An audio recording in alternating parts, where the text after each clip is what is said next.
महाराष्ट्र सहकारी बँक घोटाळा प्रकरणामध्ये रोहित पवारांच्या विरोधात ईडीकडून पुरवणी आरोपपत्र दाखल. कन्नड सहकारी साखर कारखान्याच्या लिलाव प्रक्रियेमध्ये घोटाळा झाल्याचा ईडीचा आरोप. शिखर बँक घोटाळा प्रकरणामध्ये रोहित पवारांना आरोपी बनवत ईडीकडून पुरवणी आरोपपत्र दाखल. प्राथमिक तपासणी करून मतदान यंत्र सज्ज ठेवावीत. महानगरपालिकेच्या आगामी निवडणुकांसाठी राज्य निवडणूक आयुक्त दिनेश वाघमारे यांचे निर्देश. महानगरपालिकेच्या आगामी निवडणुकांसाठी आयोगाची तयारी सुरू. छत्रपती शिवरायांचे 12 किल्ले युनेस्कोच्या वारसा यादीमध्ये. रायगड, राजगड, प्रतापगड, पन्हाळा, शिवनेरी, लोहगड, साल्हेर, सिंधुदुर्गसह विजयदुर्ग, सुवर्णदुर्ग, खांदेरी किल्ल्याला जागतिक यादीमध्ये स्थान. ऐतिहासिक, अभिमानास्पद, गौरवशाली क्षण. हा टप्पा गाठण्यासाठी अनेकांचे हातभार लाभले. मुख्यमंत्री फडणवीसांकडून पंतप्रधान मोदींसह पुरातत्व विभाग आणि मंत्रिमंडळातील सहकाऱ्यांचे आभार. ती बॅग माझ्या कपड्यांची असावी, मूर्खासारखी वक्तव्य करणं राऊतांना जमतं. संजय राऊत यांच्या आरोपांवर संजय शिरसाट यांचा पलटवार. पैशांच्या बॅगांचे इतर व्हिडिओ द्यायलाही तयार आहे. इतर मंत्र्यांचे व्हिडिओ द्यायला तयार. बॅगेमध्ये पैसे नसल्याच्या शिरसाटांच्या दाव्यानंतर राऊतांचं वक्तव्य. संजय राऊत ठाकरेंसोबत पण पवारांची चाकरी करतात. राऊतांना गुरुशिष्याचं नातं काय कळणार? अतुल भातखळकरांची राऊतांवर टीका. शिंदेंचा दिल्ली दौरा महत्वाचा नाही, पण मंत्री भ्रष्टाचार करतात, आमदार मारहाण करतो. हे युतीच्या अजेंड्यामध्ये बसतं का? हे शहांनी शिंदेंना विचारायला हवं. इम्तियाज जलील यांचा शिंदेंवर निशाणा. विधानसभेनंतर विधान परिषदेमध्ये जनसुरक्षा विधेयक मंजूर. विरोधकांचा गदारोळ. बाळासाहेबांनी ज्या नक्षलवादी विचारांना मारलं त्याला आम्ही खतपाणी घालणार नाही. विरोधी पक्षनेते अंबादास दानवे संतापले. हे विधेयक जनतेच्या नाही तर भाजपच्या सुरक्षेसाठी आणलं. उद्धव ठाकरेंचा जनसुरक्षा विधेयकावरून हल्लाबोल. हे विधेयक राजकीय हेतून प्रेरित असाही आरोप. देशद्रोही नक्षलवादी असा उल्लेख करून सुधारित बिल आणा, मग पाठिंबा देतो, ठाकरेंची भूमिका. धाराशिवमध्ये अजित पवारांच्या राष्ट्रवादीमध्ये नाराजी नाट्य. पक्षातील कार्यकर्त्यांना निधी मिळत नसल्यामुळे गोंधळाचं चित्र. पक्षात असलेल्या गटबाजीमुळे जिल्हाध्यक्षांचा राजीनामा. चीनमधून कर चुकून निकृष्ट बेदाण्यांची मोठ्या प्रमाणावर आयात. राज्यातील द्राक्ष उत्पादक शेतकऱ्यांचं आणि राष्ट्रीय महसुलाचं नुकसान. बेदाण्यांची बेकायदा आयात तत्काळ थांबावी. अजित पवारांची पत्राद्वारे केंद्राकडे मागणी. अजित पवारांच्या कार्यकर्त्याची लक्ष्मण हाकेंना नोटीस. अजितदादांची माफी मागा, नोटिशीमध्ये उल्लेख. तर असल्या नोटिशीला मी बीक घालत नाही. नोटिशीला लक्ष्मण हाकेंचं उत्तर. ओबीसीच्या मुद्द्यावर मी अजित पवारांना रोज शिव्या देईन, लक्ष्मण हाकेंचा इशारा. पुण्यामधल्या एफसी रोडवर लव्ह जिहाद चालतो. गोपीचंद पडळकरांचा दावा. पडळकरांच्या दाव्यानंतर एफसी रोडवरील व्यापारी संतप्त. पडळकरांच्या वक्तव्यानंतर एफसी रोडवरील ग्राहक कमी झाल्याचा व्यापाऱ्यांचा दावा. पिंपरी चिंचवड शहराचं नाव बदलून जिजाऊनगर करा. आमदार उमा खापरेंचं मुख्यमंत्री फडणवीसांना निवेदन. शहराची ऐतिहासिक ओळख लक्षात घेऊन शहराचं नाव बदलावं, खापरेंची मागणी. जुलै महिना अखेरीस उद्धव ठाकरे नाशिकच्या दौऱ्यावर. 2 दिवसीय दौऱ्यामध्ये उत्तर महाराष्ट्राचा आढावा घेणार. सुधाकर बडगुजर, विलास शिंदेंसह अनेकांनी पक्षाला रामराम केल्यानंतरला दौऱ्याला महत्व. शनी मंदिर देवस्थानामध्ये 500 कोटींचा घोटाळा. आमदार सुरेश धस यांचा मोठा आरोप. तर समिती नेमली असून अहवालातून सर्व समोर येऊन मुख्यमंत्र्यांची स्पष्टोक्ती. घणसोली ते ऐरोली सेक्टर 10A उड्डाणपुलाच्या कामाला गती द्या. खासदार नरेश म्हस्केंची नवी मुंबई पालिका आणि सिडको अधिकाऱ्यांना सूचना. नवी मुंबईतील विविध प्रश्नांवर नरेश म्हस्के यांची संयुक्त बैठक संपन्न. वसई विरारमध्ये नागरिकांची फसवणूक करणाऱ्या बिल्डरांना दणका. गैरप्रकार करणाऱ्या बिल्डरवर मालमत्तांवर बोजा लावणार. मंत्री माधुरी मिसाळ यांची सभागृहात माहिती. आमदार स्नेहा दुबे पंडित यांनी विधानसभेत मुद्दा मांडला होता. लालबाग परळ प्रतिष्ठान संस्थेच्या लोगोचं उद्धव ठाकरेंच्या हस्ते अनावरण. लालबाग परळ प्रतिष्ठान संस्था सामाजिक न्याय, कला, क्रीडा आणि सांस्कृतिक क्षेत्रामध्ये काम करणार. होमिओपॅथी डॉक्टरांना मॉडर्न मेडिसिनची परवानगी रद्द. महाराष्ट्र सरकारनं 30 जूनचा निर्णय मागे घेतला. महाराष्ट्र मेडिकल काउन्सिलची परिपत्रक काढत माहिती.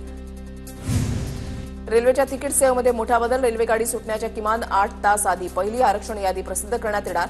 रेल्वे मंडळाचा प्रवाशांना दिलासा. वरळी बिडिरी चाळीमधील 556 विजेत्यांची घरांची प्रतीक्षा लवकरच संपणार. 2 इमारतींच्या निवासी दाखल्याची प्रक्रिया अंतिम टप्प्यात.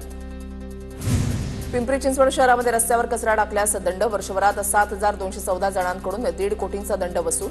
महापालिकेची कारवाई. पिंपरी चिंचवडमध्ये मागील आर्थिक वर्षामध्ये थकबाकी असलेल्या मालमत्ताधारकांवर जप्तीची कारवाई सुरू. 34,769 मालमत्ताधारकांना जप्तीपूर्वी नोटीस. नाशिकमध्ये तब्बल 12 वर्षांनंतर पुन्हा एकदा सिंहस्थ कुंभमेळा.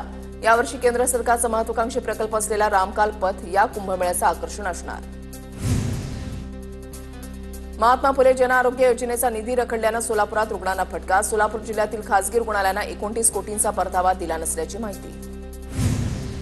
शासकीय कार्यालयामध्ये कोणत्याही प्रकारचे वाढदिवस साजरे न करण्याचे निर्देश. मात्र नवी मुंबईतील सरकारी कार्यालयामध्ये पालिकेच्या अधिकाऱ्यांचा वाढदिवस साजरा.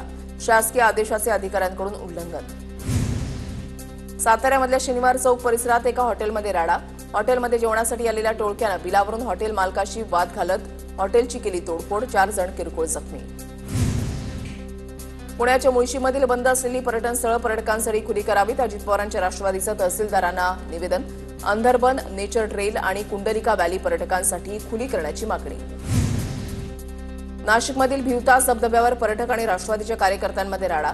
राड्याचा व्हिडिओ सोशल मीडियावर व्हायरल. आमदार नितीन पवारांच्या पत्नीला रस्त्याच्या दुरवस्थेबाबत प्रश्न विचारल्यानं मारहाण केल्याचा आरोप. शाळा संस्थाचालकांच्या मारहाणीमध्ये पालकाचा मृत्यू. परभणीच्या पूर्णा तालुक्यामधल्या हट्टामधली घटना. शाळेच्या शुल्कावरून पालक आणि संस्थाचालकामध्ये वाद झाला होता. बुलडाणा तालुक्यामधल्या येळगावमधील पैनगंगा आदिवासी आश्रमशाळेमधील 13 विद्यार्थिनींना विषबाधा. विषबाधा झालेल्या 5 विद्यार्थिनी गंभीर. रात्री जेवणातून कढी भात जेवल्यानंतर उलट्या आणि अतिसाराचा त्रास. मुंबई पुणे रेल्वे मार्गावर मालगाडीचा डबा घसरला. कर्जत लोणावळा दरम्यान मालगाडीचा डबा घसरला. मंकी पॉइंटजवळ मालगाडीचा डबा घसरल्याची माहिती. मुंबई गोवा एक्सप्रेसवरील सावर्डेजवळ बस स्टॉपवरील बसला ट्रकची धडक. सुदैवानं कोणतीही जीवितहानी नाही. अपघातामध्ये बसचं मात्र मोठं नुकसान. नाशिकच्या बाल निरीक्षण गृहामधून अल्पवयीन मुलगी बेपत्ता. 15 दिवसांपासून मुलगी बेपत्ता असल्यानं खळबळ उडाली. 2 दिवसांमध्ये तपास लागला नाही तर निरीक्षण गृहाच्या गेटवर आत्मदहन करण्याचा इशारा. कल्याणमध्ये धावत्या एक्सप्रेस गाडीमध्ये अल्पवयीन मुलीवर अत्याचार. कल्याण लोहमार्ग पोलिसांकडून आरोपीला अकोल्यामधून अटक. आरोपीला 15 तारखेपर्यंत पोलीस कोठडी सुनावली. नांदेडच्या गोदावरी नदीपात्रामध्ये उडी मारून तरुणाचा आत्महत्येचा प्रयत्न. जीवनरक्षक दलाच्या जवानांनी तरुणाचे प्राण वाचवले. 15 दिवसांमध्ये 3 जणांनी गोदावरी नदीपात्रामध्ये उडी मारून आत्महत्येचा प्रयत्न केल्याचं समोर. छत्रपती संभाजीनगरमधील विद्यादीप बालगृहामध्ये मुलींचा गोंधळ करण्याचं कारण स्पष्ट. विद्यादीप बालगृहातील मुलींचा छळ होत असल्याचं समोर आल्यानंतर पोलिसांचा मोठा बंदोबस्त तैनात करण्यात आला होता. अंबरनाथमध्ये अल्पवयीन मुलाला लिफ्टमध्ये एकाकडून मारहाण. आरोपी कैलास तणवाणीला पोलिसांकडून अटक. पोलीस उपायुक्त सचिन गोरेंची माहिती. वाशिमच्या कारंजा बाजार समिती परिसरातून 4.5 लाख रुपये अवघ्या 25 सेकंदामध्ये लंपास. चोरीची घटना सीसीटीव्हीमध्ये कैद. चोरीमुळे व्यापाऱ्यांमध्ये दहशत निर्माण. पोलिसांकडून तपास सुरू. मुंबई विमानतळावरून परदेशी प्राण्यांची तस्करी सुरू. मीर कॅट, ग्रेट बिल्ड पोपट, सुमात्रन स्ट्राइप्ड ससा आणि इंडो चायनीज बॉक्स कासव यांची सुटका केली. बँकॉकवरून आलेल्या दोघांना अटक. या प्रकरणी तपास सुरू. सांगलीच्या गव्हाणमध्ये 4थ्या दिवशी शक्तीपीठाची मोजणी शेतकऱ्यांनी रोखली. पोलीस आणि शेतकऱ्यांमध्ये वाद. कोणत्याही परिस्थितीमध्ये शक्तीपीठ महामार्गासाठी मोजणी होऊ देणार नाही, शेतकऱ्यांची भूमिका. सांगली एसटी आगारासाठी 200 बसेसची मागणी. मात्र केवळ 65 बसेस दाखल. एसटी सेवेवर पडतोय ताण. राज्यामधील पावसाचा जोर ओसरला. पुढील 2 ते 3 दिवस विदर्भातील काही जिल्ह्यात हलका ते मध्यम स्वरूपाचा पाऊस. हवामान खात्याचा अंदाज. धुळ्यामध्ये रिमझिम पाऊस सुरू असल्यानं शेतामध्ये तण वाढले. तण काढण्यासाठी शेतकऱ्यांची लगबग. तर शेतकऱ्यांना चांगल्या पावसाची प्रतीक्षा कायम. राजगड तालुक्यामधल्या घिसर गावाच्या हद्दीमध्ये कानंदी नदीवर पूल नाही. लाकडाच्या जुन्या साकवावरून जीवघेणा प्रवास. TV9च्या बातमीनंतर उपविभागीय अधिकाऱ्यांकडून पाहणी. नवीन पूल उभारणार. चंद्रपूर जिल्हा बँकेमध्ये प्रथमच काँग्रेसच्या वर्चस्वाला भाजपकडून आव्हान. आमच्याकडे बहुमत असल्यामुळे अध्यक्ष भाजपचाच होईल.